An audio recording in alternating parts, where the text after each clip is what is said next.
Assalamualaikum warahmatullahi wabarakatuh. Kembali lagi sama Ibu Lela. Pada pertemuan kali ini kita akan belajar tentang interaksi sosial. Nah, di pertemuan kemarin kita sudah belajar tentang perubahan akibat interaksi antar ruang.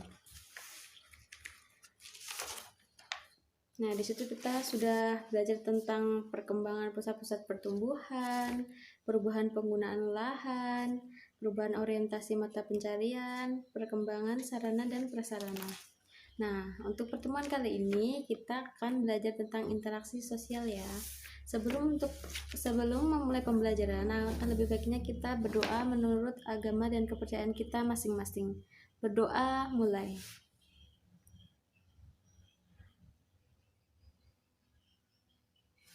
Selesai. Baik, kita langsung mulai saja ya.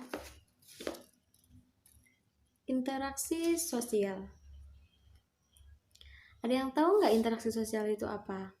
Waktu kita SD kita sudah belajar ya tentang interaksi sosial itu. Nah, interaksi sosial.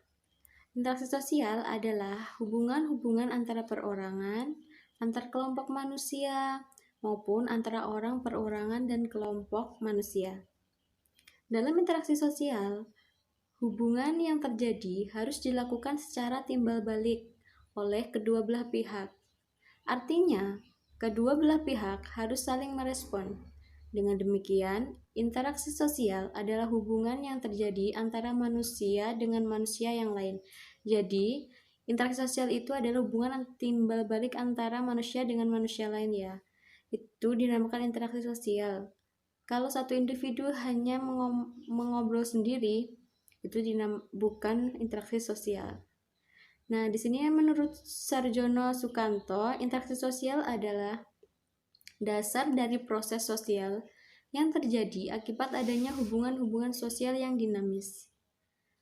Nah, berlangsungnya interaksi sosial didasarkan pada beberapa faktor, antara lain ada faktor imitasi, faktor sugesti, faktor identifikasi, dan faktor simpati.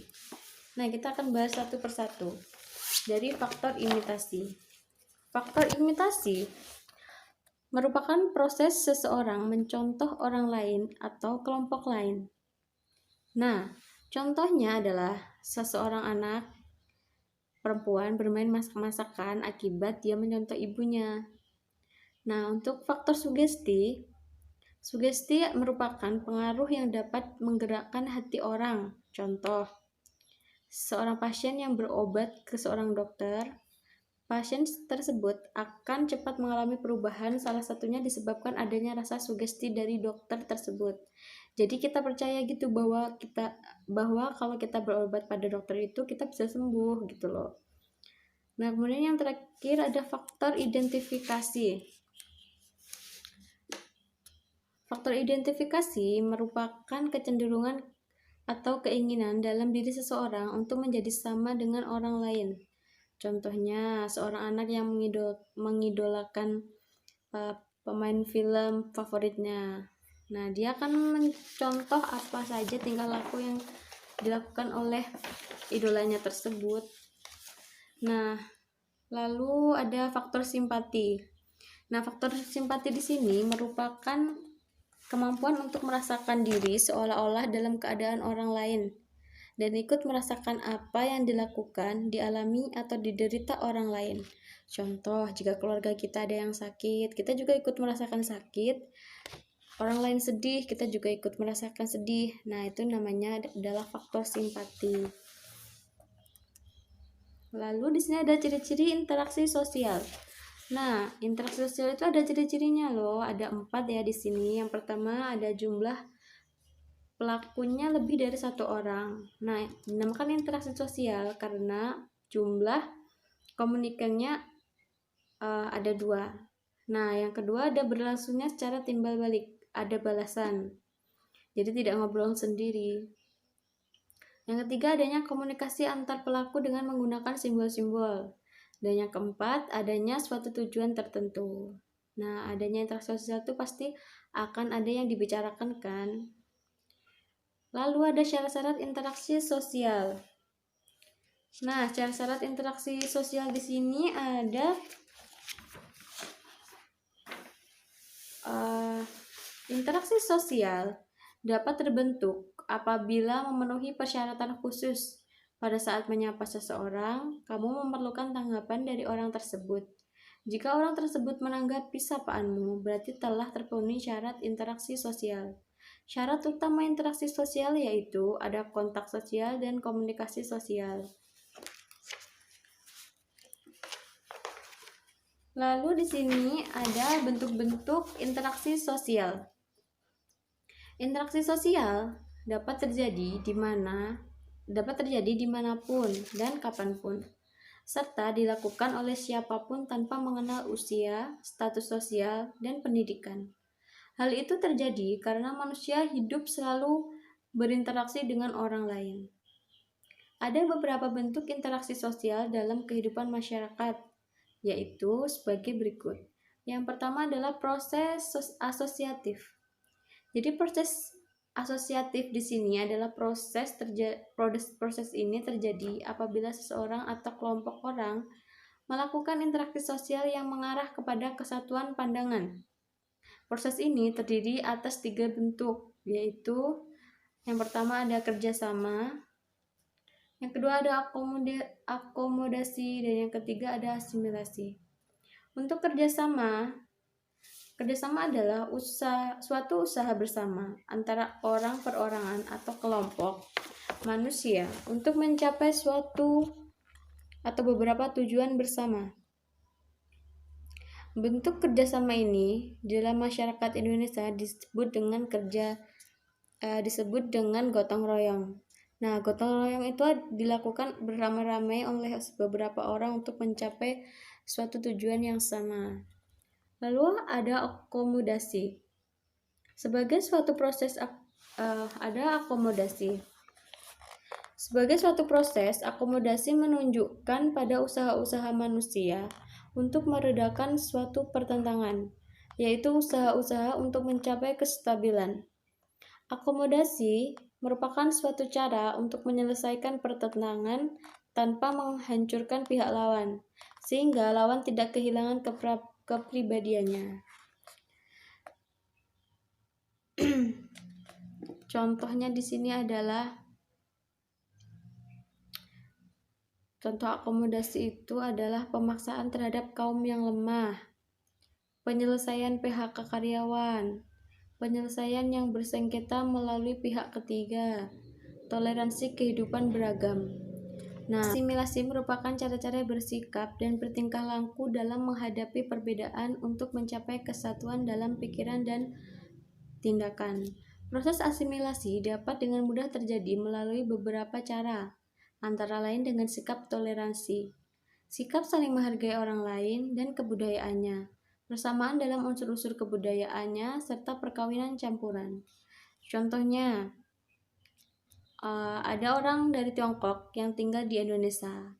Warga Tiongkok yang sudah tinggal di Indonesia akhirnya bisa berbahasa Indonesia dengan sangat fasih. Namun, dialek yang mereka bisa pakai untuk berkomunikasi sudah tidak asli lagi karena sudah tercampur dengan bahasa Indonesia.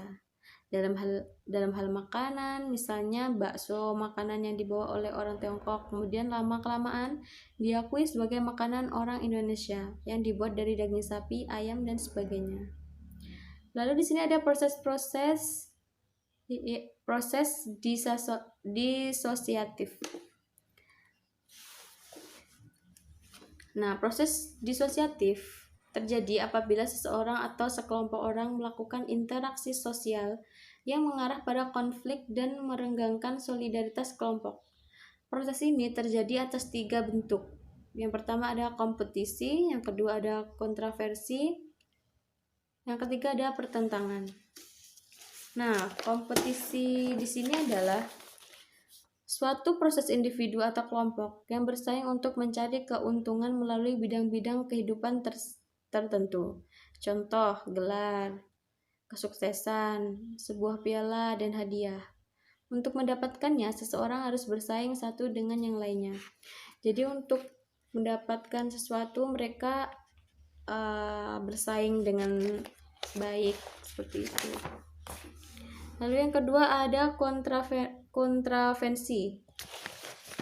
Kontravensi adalah sikap mental yang tersembunyi terhadap orang lain atau terhadap unsur-unsur kebudayaan suatu golongan tertentu.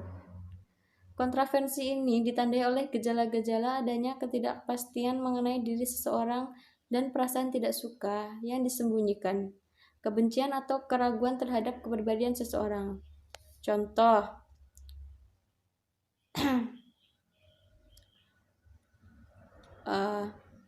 dalam kehidupan bermasyarakat itu seseorang tampak sangat akrab dan baik. Namun di belakang ternyata sikap mereka membicarakan kita di belakang kita. Nah, itu kan terlihat baik di depan tapi sebenarnya di belakang itu tidak baik. Nah, di sini yang terakhir ada pertentangan atau konflik. Pertentangan atau konflik adalah suatu proses di mana individu atau kelompok berusaha untuk memenuhi tujuannya dengan jalan menentang pihak lawan, yang disertai dengan ancaman dan kekerasan. Konflik terjadi jika dua belah pihak berusaha saling menggagalkan tujuan masing-masing. Pertentangan atau konflik disebabkan oleh antara lain perbedaan antara individu-individu, perbedaan kebudayaan, perbedaan kepentingan, dan perubahan sosial. Bentuk-bentuk pertentangan atau konflik yang terjadi di masyarakat seperti konflik pribadi, konflik sosial, konflik antar kelas, konflik politik, dan konflik internasional. Akibat pertentangan atau konflik tadi, harta benda hancur, kebahagiaan keluarga terampas, dan banyak nyawa terenggut secara paksa. Untuk pertemuan kita pada pagi hari ini, apabila ada pertanyaan silahkan kalian bertanya melalui WhatsApp atau melalui Google Classroom. Ibu juga sudah mengirim soal, materi dan soal di Classroom. Silahkan kalian pelajari dan kalian jawab pertanyaannya. Jangan lupa absennya diisi. Sekian pembelajaran dari Ibu. Ada kurangnya Ibu mohon maaf. Billahi taufik wal hidayah. Wassalamualaikum warahmatullahi wabarakatuh.